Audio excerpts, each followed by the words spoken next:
Oi pessoal, na aula anterior aí a gente falou sobre luz, né? Mas ficou faltando falar só uma coisinha que seria a medição da luz, né? Como que ela é feita? A gente já sabe que o instrumento que mede a luz é o fotômetro e que esse instrumento fica dentro da nossa câmera. Mas eu também posso utilizar um fotômetro externo, né? Um fotômetro externo. Então o que seria, né, o fotômetro? A gente já sabe, instrumento que mede a quantidade de luz. E se ele for externo? Então eu tenho esses modelos aqui de fotômetro externo que estão aparecendo aí na nossa tela, né? E por que eu vou utilizar um fotômetro externo? Quando que eu quero utilizar um fotômetro externo, né? Ou fotômetro independente?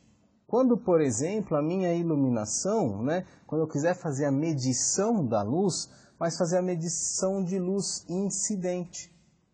Quando eu quero fazer a medição de luz incidente, por exemplo, ou seja, a luz que incide no assunto. Essa medição, né, eu posso fazer essa medição para saber se a luz que chega no meu assunto, ela chega por igual. Então, como é que eu vou fazer isso? Medindo a luz incidente. Ou se não, eu posso medir, né, pelo meu fotômetro externo, eu meço a luz refletida. Também eu posso fazer isso, né? Posso também medir a minha luz refletida, tá bom?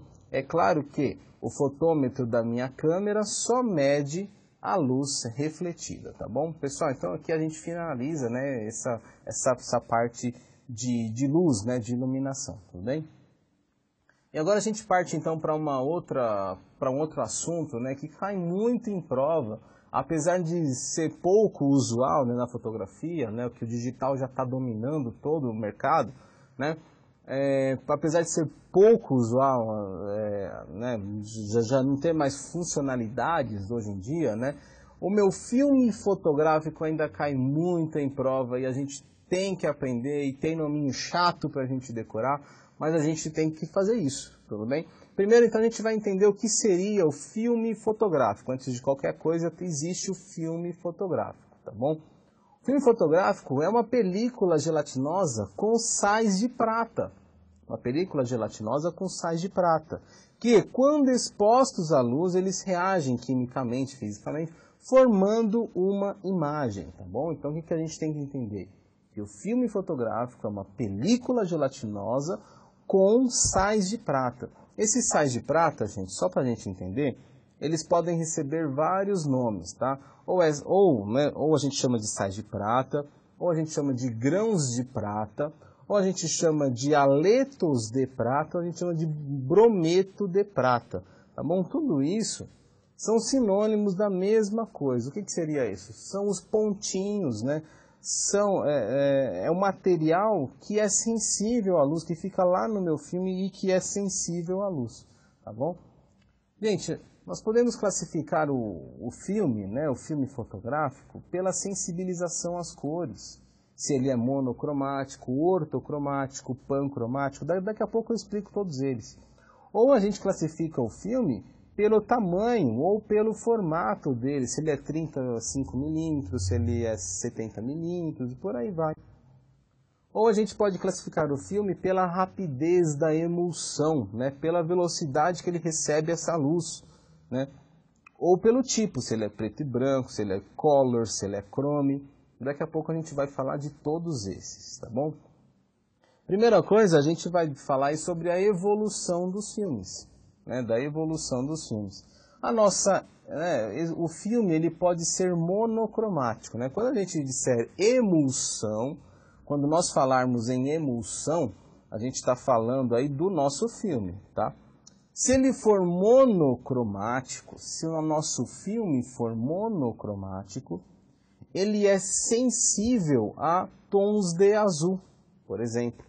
Ele só é sensível a tons de azul, né? E aí entra, junto com esse azul aí, entra o violeta e o ultravioleta também. Né? A gente nem enxerga, mas o filme enxerga, o filme é sensível, tá bom? Se o filme for monocromático, ele só é sensível a alguns tons de azul, tá? Agora, se o meu filme, né, se a minha emulsão for ortocromática, ela é sensível a quase todas as cores do espectro, ficando de fora o vermelho e alguns tons de laranja, tá? Se meu filme for ortocromático, ele é sensível a quase todas as cores, menos o vermelho e alguns tons de laranja.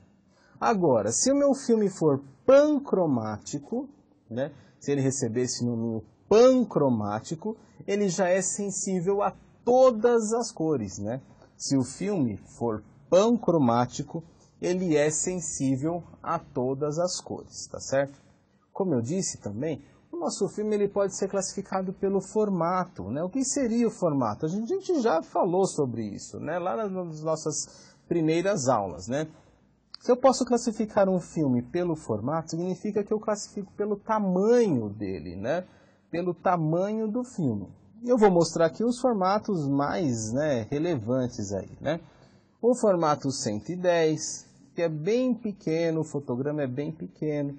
Tem o formato 135, que também é conhecido, ele recebe um apelidinho aí, de 35 milímetros, né? De 35 milímetros. Isso aqui são pequenos formatos, tá? Então, eu vou classificar o filme pelo formato.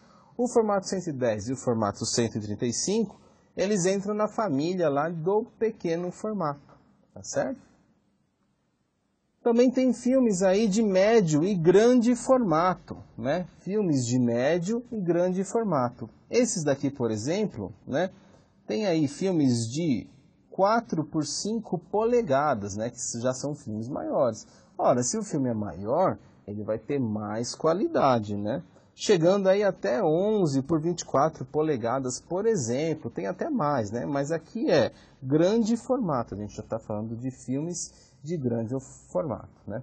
Para a gente fazer uma analogia aí, quanto menor for o nosso filme ali, né? Até 35 milímetros, né? Que o fotograma do filme 35 milímetros é 24 por 36. Lembram? O fotograma do filme 35 milímetros é 24 por 36. Se for o dobro desse tamanho de fotograma, 24 por 36, a gente chama de médio formato, né? De médio formato. Agora, se for o triplo, né, do 24 por 36, a gente já começa a chamar de grande formato, né? Que são os formatos de filme maiores aí, né? Para quê? Porque tem mais qualidade, permite fazer grandes ampliações. É claro que na fotografia amadora, raramente, né, alguém vai trabalhar com médio formato. Alguém, né, na fotografia amadora, raramente, raríssimas exceções, né, só para quem gosta mesmo, né, para quem tem isso como hobby, né, para trabalhar com médio formato. O médio formato e o grande formato é utilizado somente por profissionais em fotografias técnicas, tá bom? Em fotografias técnicas. Pessoal, vamos falar de sensibilidade agora, né? O que seria, né, a sensibilidade do nosso filme, né? Existem escalas que medem a sensibilidade, ou seja, a facilidade com que o filme capta a luz, a facilidade com que o filme recebe a luz, né? Existe uma escala alemã, que é conhecida como DIN. DIN. Existe uma escala americana, que é conhecida como ASA, tá? A ASA. Existe uma escala japonesa, conhecida como GIS, tá? Ou seja, nós tínhamos aí, né, 3 escalas, uma alemã, uma americana e uma japonesa. Escala do quê? Escala de sensibilidade do filme. Aí, inventaram, né, criaram uma escala internacional. Criaram uma escala internacional, que seria a escala do ISO, né? Então, o ISO é um padrão métrico, é uma escala métrica de sensibilidade, e o ISO é internacional. Como que começou o ISO, né? O ISO, né, é uma junção da ASA com o DIN, tá? O ISO é uma junção do padrão americano com o padrão alemão. Depois caiu em desuso. A escala alemã, né, ficando somente a ASA. Ou seja, o ISO, né, apesar de ter sido uma junção da ASA com o DIN, caiu, né, não se usa mais, deixou de ser usual o padrão alemão, permanecendo somente o padrão americano. Então, o ISO é internacional, que permaneceu somente com o número da ASA, tá certo? Mas vamos entender então a diferença, né, entre um ISO mais alto e um ISO mais baixo, tá? Se eu uso um ISO mais alto, significa que ele tem maior sensibilidade, né? Vamos observar essa imagem aí, né, o ISO 100 do lado esquerdo e o ISO 3200, por exemplo, do lado direito. A gente observa que essa imagem tem muito ruído. A imagem no ISO 3200 tem muito ruído. Por quê? Porque é maior o grão, os sais de prata são maiores no ISO 3200. Se ele tem mais facilidade para receber a luz, a gente tem que entender que ele é mais granuloso, os sais de prata são maiores. Ou seja, com o ISO 100 eu tenho mais qualidade, eu tenho mais poder de acutância, tá certo? Esse termo, poder de acutância, já foi utilizado em provas da Academia de Polícia para fotógrafo pericial. Então, poder de acutância, né, é o meu poder de reproduzir o mais fino detalhe. Quando que eu vou ter mais poder de acutância? Quando o meu ISO for mais baixo, tá certo? Quando o meu ISO for mais baixo, eu vou ter mais poder de acutância. É assim que funciona. Então, se eu utilizo um filme ISO 100, significa que eu tenho mais qualidade na minha fotografia do que se eu utilizasse um filme de ISO mais alto, por exemplo, 400. Né? No ISO 400 eu vou ter mais granulosidade, mais ruído, vou ter menor acutância, que é a minha menor capacidade de reproduzir um fino detalhe. Mas então, quando que eu vou querer utilizar um filme com ISO mais alto? Horas. Em situação que eu tiver menos luz e precisar de mais sensibilidade. Ou no meu filme, ou no meu sensor, por exemplo, o sensor digital carrega essa característica de ISO, não é? Ou seja, quando eu tiver uma situação com menos luz, eu preciso trabalhar com mais sensibilidade. E aí eu aumento o ISO. Em compensação, eu vou perder em qualidade. Né? Fotografia, a gente sempre ganha de um lado e perde do outro. Então, se eu trabalho com ISO mais alto, tudo bem, eu posso trabalhar com obturadores mais fechados, obturadores mais rápidos ou diafragmas mais fechados, né? Se eu trabalho com ISO mais alto, só que eu perco em qualidade, eu perco em poder de acutância, eu perco em resolução da minha imagem, tá certo? Quando eu trabalho com ISO mais alto. Vamos observar então essa outra imagem aí, né? A diferença entre um ISO 200 do lado esquerdo e uma diferença de ISO 3200 do lado direito. A gente observa que a imagem do lado direito é muito mais granulosa do que a imagem do lado esquerdo. Tudo bem? Bom, vamos aprender então a montar a escala do ISO. A gente já montou, né, lá nas primeiras aulas a escala do obturador, a escala do diafragma e agora a escala do ISO. Significa que agora a fotografia começa a dar uma complicada para a gente. Antes a gente fazia a compensação entre obturador e diafragma, não era verdade? A gente tirava do obturador, colocava no diafragma, tirava do diafragma, colocava no obturador para compensar a luz, né? A quantidade de luz que entra em um dispositivo, se eu perco essa quantidade, eu preciso ganhar no outro dispositivo. Só que agora serão 3 ajustes para a gente fazer: obturador, diafragma e ISO. Tá? O ISO também interfere, claro, interfere na minha fotometria. Então eu posso montar a escala da seguinte forma. Vamos começar, né, sempre do ISO 100, que eu acho que fica mais fácil. Então a gente pode deixar, né, trabalhar com ISO menos sensível, por exemplo, né, que seria o 50 ou 25, que aí vai ser um ISO quando eu tiver com muita luz, né, com muita situação de luz. Ou senão eu posso aumentar a sensibilidade do meu ISO, trabalhar com ISO 200, 400, 800, ou se não, uma sensibilidade muito maior ainda, 1.600, 3.200, 6.400, ou até mais, tá? O que eu tenho que entender aqui, né, olhando para essa escala? Professor, o que eu tenho que saber disso? Muito simples.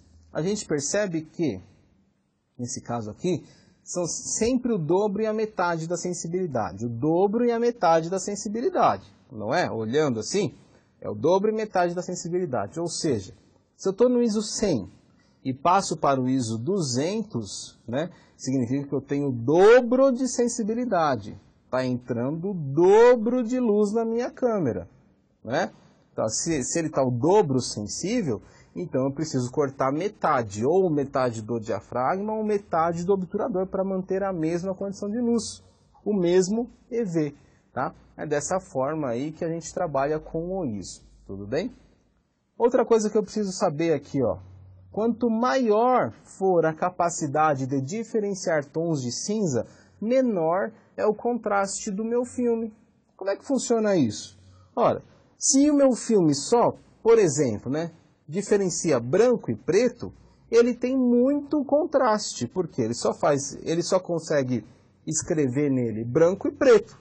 Então ele tem muito contraste. Se o meu filme tem a capacidade de diferenciar o cinza, por exemplo, eu consigo diminuir o contraste do meu filme. Então, quanto menor for o contraste, né, mais tons de cinza ele consegue diferenciar, né? Tons de cinza que eu digo é diferenciar as tonalidades de cor, né?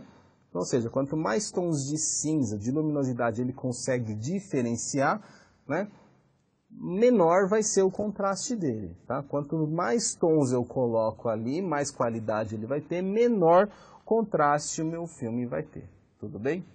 Gente, vamos entender então como é que se forma a imagem no nosso negativo, no nosso filme? Vamos imaginar o seguinte, eu tenho sais de prata lá, não é verdade? Eu tenho os aletos de prata, os grãos de prata. Tudo bem, então vamos imaginar o seguinte, esses sais, quando eles são sensibilizados, quando eles recebem a luz, eles se juntam. Quando eles são sensibilizados, eles se juntam. Opa, peraí, então vamos entender o seguinte, eu recebo a luz, aqui eu estou com o meu filme aqui, recebo a luz no meu filme, aqui está cheio de sais de prata, não é? Esses sais eles se juntam, então onde recebe a luz, onde é mais claro, se juntou. E no processo de revelação, esses lugares que se juntaram, eles vão ficar escuros. Onde recebe claridade vai ficar escuro, porque eles se juntaram. No processo de revelação, onde recebeu a luz, vai ficar mais escuro. Então, observando para essa imagem, do lado esquerdo eu tenho uma imagem positiva. Isso mesmo, do lado esquerdo eu tenho uma imagem positiva. E do lado direito eu tenho uma imagem negativa. Vamos observar aqui, ó, o fundo era preto, não é verdade? O fundo era preto. Nesse fundo preto não mandou luz para o meu filme, essa parte não chegou luz no meu filme. Se não chegou luz no meu filme, os sais de prata não se juntaram, não foram sensibilizados, então não tenho nada de sais de prata do lado direito, não vai aparecer. Agora, por exemplo, no nariz desse tigre aí, né, que é uma parte clara, mandou luz para o meu filme, para a minha película. Se manda luz para a minha película, os sais de prata que estão lá se juntam. E no processo de revelação eles ficam escuros. Onde recebeu luz fica escuro. Por isso que essa imagem vai ficar em negativo. Essa imagem vai ficar negativada, tudo bem? Vai ficar em negativo. Ora, a imagem negativa então é o inverso. O que era branco fica preto. E o que era preto fica branco. Isso é o negativo. Tá certo? O que era cinza claro vai ficar cinza escuro. E o que era cinza escuro vai ficar cinza claro. Por exemplo, então esse é o meu negativo em preto e branco. Tá? Um outro tipo de negativo, a gente já sabe, é o negativo colorido. E aqui a gente vai ter que trazer aquele conceito de cores complementares. Quando a gente observa o negativo colorido, por exemplo. Ora, o que era branco mandou luz, né? Tinha muita claridade, meu filme recebeu essa claridade. O que era branco vai ficar preto no meu negativo. Agora, até aí tudo bem, tá fácil. Só que, o que eu tenho que entender? O que era, por exemplo, a blusa dessa menina é rosa, né? É parecido com o magenta que a gente viu nas aulas anteriores aí. Então, o que era rosa, no meu negativo vai se aparecer verde, porque o verde é complementar ao magenta. O magenta é complementar ao verde. Essa menina, essa garotinha, por exemplo, ela tem na pele predominância de tons amarelados. Qual que é o complementar do amarelo? Não é o azul? A gente não estudou que o complementar do amarelo é o azul? Ou seja, Quando eu vejo essa menina formar no meu negativo, eu estou vendo as imagens complementares. Se eu estou vendo o amarelo de um lado, significa que ela vai ficar azulada do outro lado, tudo bem? É dessa maneira que forma a minha imagem no negativo. É dessa maneira que forma a minha imagem no negativo, tudo bem?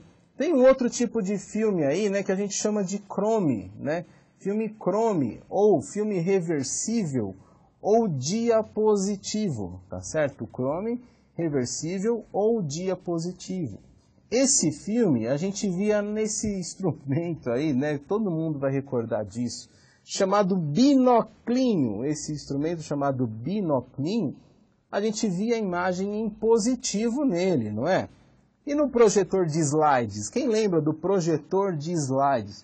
O projetor de slides também, a imagem que aparecia no projetor de slides, ela era positiva, ela não era negativa, igual a gente viu no filme anterior. Ou seja, existe um outro tipo de filme que não é nem preto e branco e também não é aquele color que a gente estava falando anteriormente. Mas é um filme que é colorido, só que a imagem nesse filme, no processo de revelação, ela vai ficar positiva. Esse filme recebe o nome de chrome, ou reversível, ou um outro nome, diapositivo, tá? Então, o filme que no processo de revelação torna a imagem positiva, chama chrome reversível ou diapositivo, tá bom? Outra coisa que a gente precisa falar de filme, gente, o código DX, tá? Mesmo sem a gente saber, existia no filme que a gente colocava na câmera, né, um código para quê? Para a câmera saber qual que era a sensibilidade do meu filme, para a câmera saber qual era o ISO. É como se fosse um código de barras. Quando a gente colocava a câmera lá, a câmera fazia a leitura desse código de barra e aí a câmera sabia qual que era a sensibilidade do meu filme. A partir desse ponto, né, de saber qual que era a sensibilidade do meu filme, ela determinava o ISO e, consequentemente, determinava a fotometria, tá bom? Como que a câmera fazia isso? Através do código DX, através do código DX, tá? Antes da gente entrar no assunto de revelação, eu vou falar também que existem, né, filtros coloridos para fotografia preto e branco. Nossa, mas como assim filtro colorido na fotografia preto e branco? Como é que funciona isso? Muito simples. Vamos imaginar que nós queremos, por exemplo, evidenciar um objeto qualquer, não é uma fotografia preto e branco. Eu quero que um objeto fique mais claro. Mas como que ele vai ficar mais claro? Utilizando um filtro colorido. Ora, então eu vou utilizar um filtro da mesma cor do objeto que eu quero evidenciar. Por exemplo, eu quero evidenciar um objeto vermelho. Se eu quero evidenciar um objeto vermelho, eu vou colocar um filtro vermelho na minha câmera. Para quê? Para segurar as outras cores. Ele segura a cor verde, segura a cor azul e deixa passar somente o vermelho. Se ele deixa passar somente o vermelho, na minha fotografia preto e branco, aquele objeto vermelho vai ficar mais claro do que os outros objetos. Entenderam? Quando que eu vou querer utilizar um filtro colorido na fotografia preto e branco? Vou utilizar um filtro colorido na fotografia preto e branco quando eu quero evidenciar um objeto na minha imagem. Qual filtro? O filtro da mesma cor que o objeto. Tudo bem? Pessoal, vamos falar agora de processo de formação de imagem, né? Eu já tinha falado anteriormente, mas é o seguinte. Vamos imaginar o seguinte, vou fotografar um objeto. O lugar que receber a luz, os cristais de prata, os grãos de prata, serão sensibilizados e vão se juntar. Tá? Esse daí é o processo de formação de imagem. Tá? Quando o lugar que recebe luz no meu filme, os grãos de prata se juntam. Quanto mais luz eles receberem, mais rígidos eles vão ficar. Quanto menos luz eles receberem, menos rígidos eles vão ficar. Tudo bem? Quando eles recebem luz, esses grãos de prata, eles se juntam. Porém, a minha imagem só vai aparecer lá depois do processo de revelação. Quando esses grãos de prata se juntam, no processo de revelação, eles formam uma prata metálica, tá? Então a gente vai nomear isso como prata metálica. No processo de revelação eles se juntam e recebem o nome de prata metálica, tudo bem? Outra coisa, e se o filme for colorido? Se o filme for colorido, vamos imaginar o seguinte, no filme colorido é parecido o processo, só que no filme colorido eu tenho camadas, outras camadas sensíveis, né? Vamos imaginar o seguinte, a primeira camada, ela é amarela. A primeira camada do meu filme é amarela. Se ela é amarela, ela é sensível ao azul. Ao azul o quê? A cor azul. Então, se a camada do meu filme, a primeira camada, tem corante amarelo, ela é sensível ao azul, tá bom? Esse corante ele é produzido após, né, o processo de revelação aí. Mas o que a gente tem que saber? Que a primeira camada do nosso filme é amarela. Se ela é amarela, ela é sensível ao azul. A segunda camada do meu filme é magenta. Se essa camada é magenta, ela é sensível ao verde. Então a gente tem que ficar esperto na prova se ele está perguntando a cor do corante da camada ou se está perguntando a qual cor essa camada é sensível, tá? A terceira camada, ela é ciano. A terceira camada é ciano. Se essa camada é ciano, ela é sensível ao vermelho, ou seja, a terceira camada é ciano, sensível ao vermelho. Logo, gente, a gente consegue deduzir o seguinte, se a camada, né, se as camadas são amarelo, magenta e ciano, é o CMYK ao contrário, tá? É o CMYK, obviamente, sem o preto, né, que preto é ausência de luz, não tem nada a ver com o filme.